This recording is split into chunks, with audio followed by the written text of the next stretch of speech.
Nadala na namin ang bisita naming turista sa dalawang isla para mag-picture at sumama sa kanilang mag-swimming. And this time, mapapasabak naman kami sa rock climbing. Alright guys, brace yourselves, okay? Yes! For the most challenging challenge in the world. Nandito tayo sa Matukan Island. Ito, mind-boggling activity na. Wow! Dito kasi sa isla to, makikita natin yung lagoon at saka yung sinasabi nilang enchanted na isda o bangus.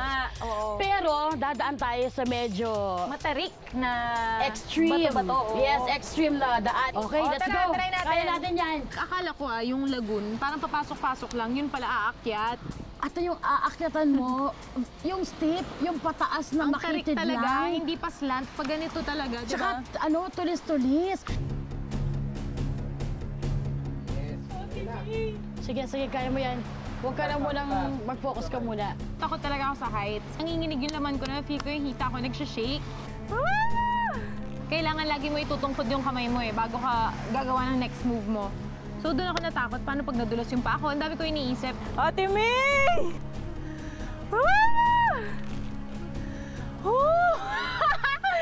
Bakit?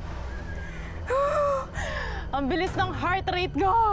Nung nakita ko pa lang, sabi ko, naku po, kaya ko kaya to. Kasi, kailangan malakas Body yung weight grip mo. Tsaka, hindi, yung lakas mo para umangat ka, hindi sa katawan, kundi sa Upper grip body mo. talaga, Oo, sa taas. Kaya nyo yan, girls? Push nyo pa! Remember, may mga turista kayong i-guide, kaya dapat magawa nyo yan ng tama. Ano ba? Tapos ang tamang technique dun sa kung saan ako umakyat, yung facing the rock formation. At saka may balance. Yung pag umapak ka dito, level up ka lang ng konti. Okay, ate, tungkod mo yung kamay mo dito sa kanan. Yan, basta relax lang po. At saka slowly, but surely. Mahirapan pa kami kasi Bakit po parang mas nadalian yung ginaid namin? Ang bilis nakaakyat. Very good, girls! As tour guides, dapat magpakita kayo ng confidence at focus sa pag-alalay sa inyong mga kliyente, kaya keep it up! Okay na, nakaakyat ka. Iniisip ko, pagdating sa taas, flat. Kuya! Kuya!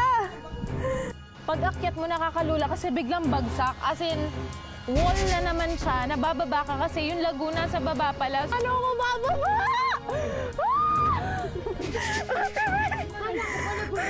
Ano meron? Hindi siya Nanglalambot yung tuhod ko. Parang yung lagon, ganun dito. Kuya! Saan ako hawak? Ma'am.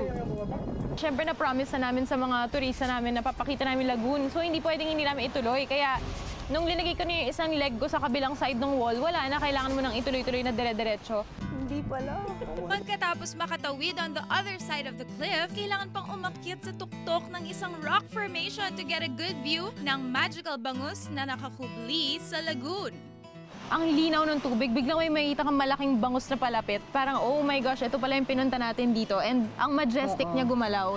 Yung story nga daw dati na dalawa sila, tapos yung nung kinuha yung isa pinatay, may namatay din dun sa family nung pumatay nung unang bangus. Kaya talagang rinerespeto nila yung bangus na yan, hindi na nila ginagalaw.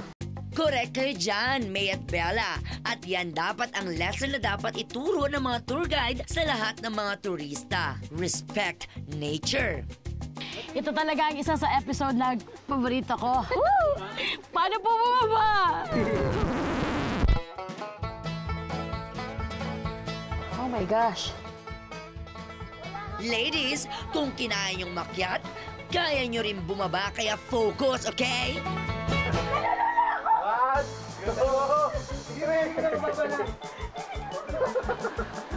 Nanginginig na ako, guys. Konti na lang. Sabi na ako, Wala bang pinahirapan mo pa ako Kargahin mo na lang.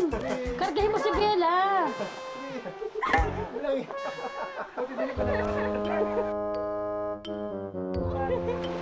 Nalula ako, gusto ko na yung kakap sa lupa. Huwag niyo na po akong papakitin doon. Promise magpapakabait na po ako. Success, di ba? Congrats, May and Bella! You made it!